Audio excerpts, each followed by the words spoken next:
The Home Trip by ShiningEve. Chapter 1. Freak. Shit. Hell no. Damn it. Why? The singular piece of paper in his hand stated in bold print, "Field trip to Avengers Tower tomorrow," aka where Peter lived, ate, slept, and trained, his own house. His dad would most likely laugh his head off at Pyotr's situation. Ned, on the other hand, was ecstatic. He looked like he had just been named #1 science geek. He was vibrating in his chair. "Dude, we're going to the Avengers Tower," Ned almost shrieked. "Where the Avengers live." Peter gave him an exasperated look, wanting to scream, "I live there," but Tony said it was confidential. So therefore Peter, whose real name was Pyotr, by the way, was forced to hide the fact that 1, he lived in Avengers Tower, and 2, his father was an ex-HYDRA assassin. Peter let his head clunk against the desk. A groan slipped out of his mouth. MJ smirked down on him. He was 99.99% sure she knew something she wasn't supposed to. At least Shuri would be coming to the tower tonight. He hadn't seen her in forever. She was fun to geek out with. Last time they had created fully functioning lightsabers. When the bell rang, signaling the end of school, Peter picked up his bag and headed towards the door. Before he could escape, Flash appeared at the door. He put his arms out to clumsily block the doorway. "Hey, penis, you excited for the trip? They're gonna make me an intern the second I walk in. You're gonna be thrown out. I'm predicting. You know, waves to space and all that." Peter just gave Flash a blank look. If he really wanted to, he could kill Flash with his little toe. Sadly, he couldn't do that. Pushing forcefully past him, he speed walked down the hall, ignoring the calls of "Penis, where are you going?" and "I'm not done with you." Sliding down the outside stairs, Peter headed to his car, a dark silver Audi R8. Peter and his dad had tried to get something less out there, but this was Tony. He was a Stark. His middle name was practically out there. Turning on the ignition, he pulled out of the parking lot and onto the road. Pulling into the private garage, Peter parked his car before moving into the elevator to floor 96. He exited the elevator to see Clint and Sam engaging in a Mario Kart battle, and his Nana and Mama on another couch, watching the two grown men bicker over a video game. Shucking his backpack by the door, he slunk over to his parents. He got to the edge of the couch before turning around and flopping down on both their laps. The two ex-assassins just smiled at his antics. Natasha pushed a hand through his ever-growing mess of hair. He would have to cut it soon. Before anyone could say anything, he waved the devil paper in their faces. Clint snatched it out of his hands and promptly fell on the floor laughing. You got a field trip to your own home?" he cackled. Peter swatted a hand at him. This was gonna go terribly. To say Peter was masking his internal panic was 100% true. The rest of the team had heard about his field trip. They had only said they wouldn't embarrass him because his parents were the scariest people on the team. So there he was, sitting on an uncomfortably sticky plastic bus seat on the way to a field trip at his own house. Flash was sitting right behind him, so his spidey sense was going haywire. When they pulled up to the tower, Flash pushed him back into his seat to get out first. If he really wanted to, Flash could be dead, Peter reminded himself. Getting off the bus and into the tower, Peter spied his favorite receptionist, Esme. She saw him and gave him an "oh, you messed up" smirk. Peter discreetly flipped her off. It just caused her to snort and hide a smile behind her computer.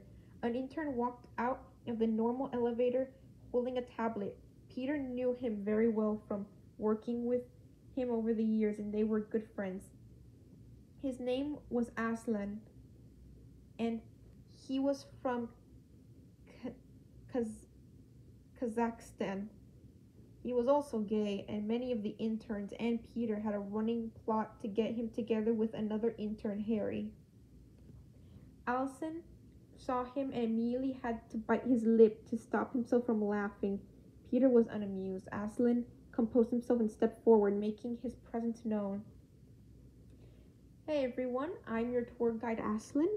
Please come over here to get your visitor's badge. Flash pushed everyone out of the way, puffing up his chest and striding forwards. When he reached Aslan, however, Aslan ignored him and passed the badge to the girl behind him. Flash's face became a unique shade of puce mixed with bright red. Aslan just finished passing out badges, Flash being the last one to get it. Peter just pulled out his personal badge. Aslan directed them to the scanners. Now, there are multiple levels of badges. It goes from white 1 being the lowest to gold 10. I'm not going to explain most of them, but the lowest levels, white 1, 4 through 4, are 4 tours and press. And the highest levels, gold 9 and 10, are for the Avengers. Tony Stark, however, has the only existing platinum badge, due to him owning all of SI. Please walk through the scanner and swipe your card. Everyone went through. A monotone voice said their name and badge rank. When it was Peter's turn, he swallowed, stepped forward, and scanned his badge. The monotone voice disappeared. Friday's voice came through. Pyotr Romanov Barnes, Gold 10 resident, Underoos. Welcome home, Pyotr. I hope you enjoy your field trip. The team has been notified of your entrance. Peter just walked through the scanner emotionlessly. He was about to join the group when Friday spoke up again.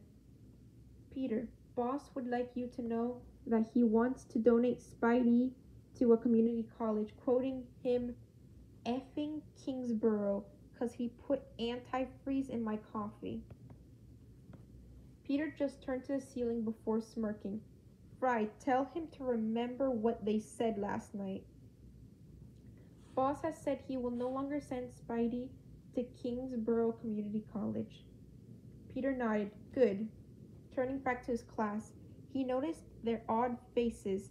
Ignoring them, he turned to Aslan. Please continue. Aslan herded them into the elevator. This way, please. He brought them to floor 85, the Avengers Museum. Everyone rushed to see their favorite heroes. Peter lingered behind. Flash immediately crowded into his space. How'd you do it, Penis? How much did you pay, huh? Peter had had enough. He stood right in Flash's face, straightening to his full height of 6 feet. You know, I could kill you in over 20 ways with your shoelace. I wouldn't even blink. Flash blinked confusedly. What did you just say? Peter smiled scarcely. Nothing you need to know, he thought. A loud clinking could be heard in the vents above them. Every member of the class looked a little scared until Hawkeye dropped out of the biggest vent, landing somewhat gracefully on the ground. He smirked directly at Peter before continuing to greet everyone. Peter wasn't amused. After Hawkeye had finished his rounds, he spotted Peter. Peter looked him dead in the eye and sliced his thumb against his throat. Clint ignored the death threat and exclaimed loudly, There's Pete! Peter glared at him. What do you want? He snapped. His class looked appalled at the fact that he was talking back to an Avenger. Ned was sweating bullets. Clint wasn't phased. This happened every once in a while. All I want to do is say hi to one of my nice friends here, Clint whined. Peter crossed his arms and scarily grinned at him, looking like a psychopath murderer rather than a teenager. Do you remember what Dad said last night? Clint gulped. He began to sweat a little and turned nervously to the class. Um, I'll be going now. He turned and fled. The class turned to Peter. Before anything could really happen, Aslan butted in. Oh, okay, then let's continue to the cafe. We'll be having lunch there. Peter followed his class. However, a text stopped him. He pulled out his phone to read it. Come upstairs. Your mama made shakshuka. Peter pocketed his phone and slipped into the nearest elevator.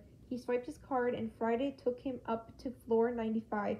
He came to see the entire team sitting in the formal dining room for when senators, government leaders, and military officials or out-of-town visitors came. There weren't any dignitaries there, so Peter just shrugged it off and sat in his usual chair. His mama placed a plate of steaming shakshuka in front of him, with an egg and feta cheese on top. She took her place on his right and his nana on his left. Tony gestured to all of them to dig in. Peter noticed 4 empty chairs. He just ate his food instead of thinking into it too deeply. When he was halfway done, the elevator dinged, and out came T'Challa, Shuri, Okoye, and Nakia. Shuri jumped on him and stole his plate. Peter just sighed and gave her the I'm watching you look.